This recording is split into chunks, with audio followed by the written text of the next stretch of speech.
दोस्तों आज हम इस बात पे चर्चा करेंगे कि कैसे कई सालों के डेवलपमेंटल चैलेंजेस को फेस करने के बावजूद इंडिया आज फार्मेसी ऑफ द वर्ल्ड बन के उभरा है।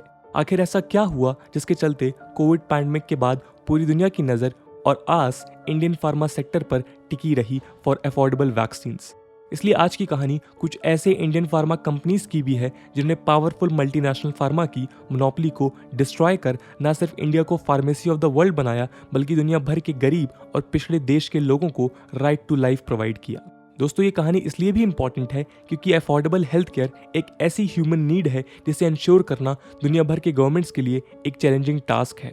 ये समस्या तब और ज़्यादा बढ़ जाती है जब फार्मास्यूटिकल इंडस्ट्री में अनकंट्रोल्ड प्रॉफिट मोटिव के साथ कई फार्मा जायंट्स खुद के पेटेंटेड प्रोडक्ट्स द्वारा अपनी मोनोपोली को क्रिएट करना शुरू करते हैं। एटलीस्ट 1950s और 1960s तक तो इंडिया में भी यही सिचुएशन थी जहां वेस्टर्न मल्टीनेशनल फार्माज ने अपनी मोनोपोली स्टैब्लिश करके रखी थी।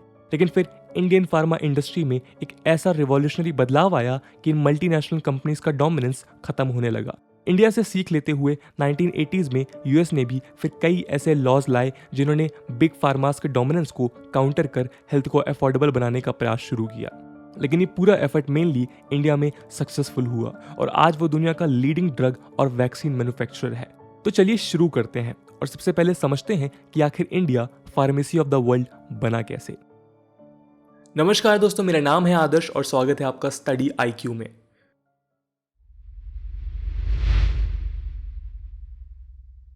दोस्तों इंडियन फार्मा रेवोल्यूशन का सबसे इंपॉर्टेंट फैक्टर है इंडियन पेटेंट्स एक्ट 1970, जिसने the patents and design act 1911 को रिपील कर पेटेंट लॉस को रिलैक्स किया। इंडिया में 1950s और 1960s तक ग्लोबल फार्मा जायंट्स का ही डोमिनेंस था जो पेटेंट लॉस को यूज कर मैसिव प्रॉफिट्स अर्न कर रहे थे। हेल्थ एक ह्यूमन राइट इशू है जहां ये जरूरी है कि प्रॉफिट मोटिव्स के लिए ह्यूमन राइट का हनन ना हो, लेकिन कहीं ना कहीं 1911 के पेटेंट एक्ट द्वारा यही हो रहा था और गरीब लोगों के लिए मेडिसिन खरीद पाना अफोर्डेबल नहीं था। दोस्तों हमारे फार्मा मिरेकल की कहानी की शुरुआत होती है 1935 में। जी हाँ, ब्रिटिश इंडिया का दौर था जब महात्मा गांधी के फॉलोअर ख्वाजा अब्दुल हमीद नाम के एक staunch nationalist, anti imperialist freedom fighter और साइंटिस्ट ने मुंबई में chemical industrial and pharmaceutical laboratories यानी सिप्ला को फॉर्म किया।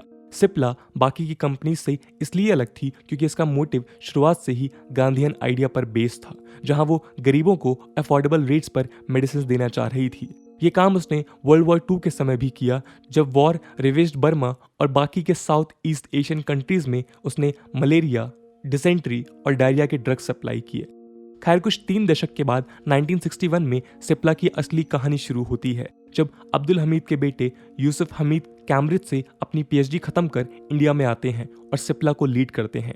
सोर्सेज बताते हैं कि एमएनसी जायंट्स की मोनोपोली के खिलाफ असली लड़ाई यूसुफ ने ही छेड़ी और उन्होंने कई और इंडियन फार्मास के साथ मिलकर इंडियन गवर्नमेंट को 1911 के पेटेंट एक्ट को रिपील करने की मांग की। इस एफर्ट के चलते इंडियन पेटेंट्स एक्ट 1970 पास किया गया।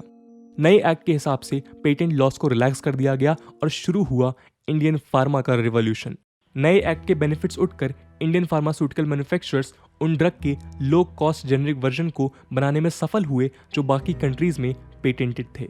इसका सबसे अच्छा एग्जांपल्स है HIV ड्रग्स जिसका नाम है ज़िडोवुडाइन और life saving cancer drug imatinib, जिन्हें इंडियन कंपनीज ने रिजर्व इंजीनियरिंग से बनाया within a few year after their US launch. 1999 में WHO ने अनाउंस किया कि HIV एड्स अफ्रीका में नंबर 1 किलर है। इसके बाद दुनिया भर के बिग फार्मास्यूटिकल कंपनीज ने $10,000 पर ईयर के पेटेंट के लिए चार्ज करना शुरू किया, जो मिलियंस के लिए अनवायबल और अनअफोर्डेबल हो गया।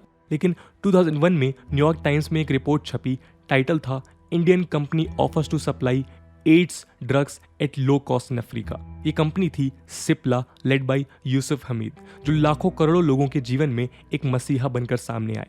सिप्ला ने HIV पेशेंट्स को 99% कॉस्ट रिडक्शन के साथ HIV ट्रीटमेंट प्रोवाइड कराया। जो दवाई $10,000 में बिक रही थी उसकी कॉस्ट अब $400 थी। सिप्ला द्वारा इनिशिएटेड एफर्ट्स के बाद बाकी की इंडियन जेनरिक ड्रग कंपनीज ने भी अपने चीपर ड्रग से अफ्रीका में हंड्रेड्स ऑफ थाउजेंड्स लाइफ को सेफगार्ड किया। आज ये बात वाइडली एक्सेप्टेड है कि बिना इंडियन फार्मा कंपनीज जैसे सिप्ला, सन फार्मास्यूटिकल, रैनबैक्सी, डॉक्टर रेड्डीज और डारजानो और स्मॉल कंपनीज के आज कई अफ्रीकन कंट्रीज में अपने पब्लिक हेल्थ चैलेंजेस के साथ डील नहीं कर पाते। दोस्तों, इसी हिस्टोरिकल फैक्टर के चलते आज इंडिया अफोर्डेबल एचआईवी ड्रग्स का लीडिंग ग्लोबल सप्लायर है। इस दौर में एचआईवी के अलावा ट्यूबरक्लोसिस, मलेरिया, हेपेटाइटिस सी और drugs for non communicable diseases के भी प्रोडक्शन रैपिडली इंडिया में हुए with a price reduction of over 99%। ये ड्रग्स पब्लिक हेल्थ प्रोग्राम्स के क्रिटिकल एस्पेक्ट्स भी बने और इंडियन पॉपुलेशन के साथ साथ दुनिया के कई और गरीब देश के लोगों का राइट टू हेल्थ सिक्योर हो पाया। मेडिसिन के अलावा आज इंडिया लो कॉस्ट वैक्सीन का भी one of the biggest supplier है to countries all over the world. जब large multinational pharmaceutical companies hepatitis B vaccine की मोनोपोलीज बना रहे थे, तब इंडिया पहला ऐसा देश था जिसने ये वैक्सीन लो कॉस्ट में दुनिया भर के लोगों को प्रोवाइड की। इसके अलावा आज इंडिया वो देश है जहां largest number of US FDA compliant pharmaceutical plants हैं, जो फार्मास्यूटिकल एक्सपोर्ट एफर्ट्स को ऑगमेंट करने में मदद करते हैं। कई एस्टिमेट के हिसाब से तो दुनिया के 65% बच्चे एटलीस्ट एक इंडियन मैन्युफैक्चर्ड वैक्सीन रिसीव करते हैं।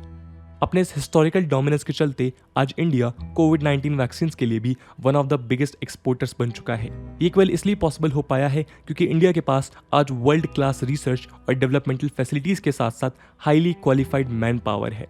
गवर्नमेंट सपोर्ट भी क्रूशल फैक्टर है, जहां कई पब्लिक और प्राइवेट सेक्टर कंपनीज को इंडियन गवर्नमेंट ने एक्टिवली सपोर्ट प्रोवाइड किया। सीरम इंस्टीट्यूट ऑफ इंडिया आज दुनिया का लार्जेस्ट वैक्सीन मैन्युफैक्चरर भी है, जो आज कोविशील्ड को दुनिया भर में एक्सपोर्ट कर रहा है। इंडियन मैन्युफैक्चरर्स ने पिछले कुछ महीनों में जिस तरह से अपने प्रोडक्शन को मल्टीप्लाई किया है, वो काबिले तारीफ है। एक्सपेक्टेशंस हैं कि इंडिया लगभग 30 करोड़ शॉट्स मंथली मैन्युफैक्चर कर रहा होगा। ये इतना मैसिव सप्लाई है कि न सिर्फ डोमेस्टिक बल्कि फॉरेन डिमांड्स भी इससे ईजिली मीट हो जाएगी। इसलिए अब मोस्ट एक्सपर्ट्स कहते हैं कि इंडिया को जल्द से जल्द इन वैक्सीन्स को लो इनकम कंट्रीज में एक्सपोर्ट करना शुरू कर देना चाहिए। इसके न सिर्फ इकोनॉमिक बेनिफिट्स हैं, बल्कि जियोपॉलिटिकली भी इंडिया अपनी सॉफ्ट पावर को इनहेंस कर पाएगा। ये स्पेशली पैसिफिक और अफ्रीका में हो सकता है, जहां पिछले कुछ सालों में चाइना का प्रेजेंस काफी रैपिडली इंक्रीज हुआ है। कोविड वैक्सीन को लेकर इंडिया द्वारा किए गए इंटरनेशनल कमिटमेंट्स के चलते भी आज इंडिया का फार्मा एक्सपोर्ट काफी इंप्रेसिवली एक्सपैंड हुआ है। इंडिया के टोटल एक्सपोर्ट्स में फार्मा का शेयर 2019 में 5.1% था और 2020 में ये 7.1% तक इंक्रीज हो गया, making it third largest exported commodity. दोस्तों, अब हम बात करेंगे इंडियन फार्मा के फ्यूचर ग्रोथ के ड्राइवर्स क्या हैं। दोस्तों, आर्टिफिशियल इंटेलिजेंस एक ऐसी प्रॉमिसिंग टेक्नोलॉजिकल इनोवेशन है जिसका इस्तेमाल आज ऑलमोस्ट हर सेक्टर में हो रहा है। इसका स्कोप फार्मा में भी काफी प्रॉमिसिंग है। एक्सपर्ट्स का मानना है कि एआई फार्मा इंडस्ट्री को ऑटोमेटेड एल्गोरिदम्स के थ्रू हेल्प कर सकता है। From research and development to fast production, AI का इस्तेमाल हर जगह पॉसिबल है। एआई डिफिकल्ट डिसीजेस को समझने के साथ साथ ड्रग एडहेरेंस को मॉनिटर में भी मेजर रोल प्ले कर सकता है। कॉम्प्लेक्स डेटा के प्रेसाइज एनालिसिस से क्लिनिकल ट्रायल्स को भी इंप्रूव किया जा सकता है। ड्रग डिस्कवरी और मॉलिक्यूलर एनालिसिस भी कुछ एरियाज में है, जहां एआई की हेल्प से इस इंडस्ट्री में मेजर ट्रांसफॉर्मेशंस हो सकते हैं। इसके अलावा 2021 के इकोनॉमिक सर्वे ने भी ये कहा है कि Indian pharmaceutical sector Covid induced opportunities को इस्तेमाल कर आगे और भी ज्यादा ग्रो कर सकता है। सर्वे ने सजेस्ट किया कि इंडिया को अब अपने मार्केट बेस और प्रोडक्ट कैटेगरीज को भी एक्सपैंड करना चाहिए। न्यूअर प्रोडक्ट क्लासेस में बायोसिमिलर्स, जीन थेरेपी और स्पेशलिटी ड्रग्स जैसे प्रोडक्ट्स हो सकते हैं। इसके अलावा मार्केट बेस के लिए इंडिया अब अपने एक्सपोर्ट्स को लार्ज और अंडर पेनिट्रेटेड मार्केट्स जैसे Japan, China, Africa, Indonesia, Russia, Brazil और लैटिन अमेरिका में डायरेक्ट कर सकता है। इसके अलावा economic survey current regulatory mechanism को रीस्ट्रक्चर करने की भी बात करता है। ये various national institute of pharmaceutical education and research यानी NIPERs में कैपेसिटी बिल्डिंग और अपग्रेडेशन से हो सकता है। फार्मा इंडस्ट्री को higher research and development expenditure की भी जरूरत है, ताकि वो अपने वैल्यू चेन को जेनरिक से उठाकर नॉवल केमिकल एंटिटीज या NCEs की तरफ एक्सपैंड कर सके। दोस्तों, इन सब प्रॉमिसिंग आइडियाज के बियॉन्ड फिलहाल इंडिया के सामने कुछ मेजर चैलेंजेस भी हैं। सबसे पहला है एक्टिव फार्मास्यूटिकल इंग्रेडिएंट्स या API के लिए इंडिया का चाइना पर ओवर डिपेंडेंस। APIs को हम बल्क ड्रग्स भी कहते हैं, जो जेनरिक ड्रग्स का फंडामेंटल इंग्रेडिएंट है। फॉर एग्जाम्पल, क्रोसिन का API पैरासीटामोल होता है, इवन करता है। इंडियन ड्रग मेकर्स लगभग 70% एपीआई आज चाइना से ही इंपोर्ट करते हैं। ये ओवर डिपेंडेंस काफ़ी ज़्यादा डेंजरस है, specially in the current geopolitical situation, जहां चाइना काफ़ी ज़्यादा एग्रेसिव और असर्टिव हो रहा है। खैर, अर्ली 90s में इंडिया एपीआई मैन्युफैक्चरिंग में सेल्फ रिलायंट था, लेकिन चाइना द्वारा प्रोड्यूस चीपर एपीआईज ने इंडियन मार्केट को डोमिनेट कर लिया और आज इंडिया में API manufacturing almost non existent है। जब चाइना ने इस मार्केट में एंट्री की थी तब वो एपीआईज को 40% कम रेट में प्रोड्यूस कर रहा था। चाइना ने एक low cost API manufacturing industry को अपने cheap labour, aggressive government funding models और टैक्स इंसेंटिव्स के द्वारा सेटअप किया था। उनका कॉस्ट ऑफ ऑपरेशन इंडिया के कंपैरिजन में 1/4 है और कॉस्ट ऑफ फाइनेंस भी इंडिया का आधा है। इंडियन कंपनीज आज चाइनीज एपीआई से कम्पीट नहीं कर सकती और इसलिए जब तक उन्हें एक्टिव गवर्नमेंट सपोर्ट नहीं मिलता तब तक वो एपीआई मैन्युफैक्चरिंग को नए तरीके से खड़ा नहीं कर सकती। ऐसे में ज़रूरी है कि फिलहाल इंडिया अपने एपीआई सोर्सेस को डाइवर्सिफाई करे from US, Singapore, Italy and Hong Kong. इसके अलावा जेनरिक्स और वैक्सीन रॉ मटेरियल्स के लिए भी इंडिया आज यूएसए पर ओवर डिपेंडेंट है।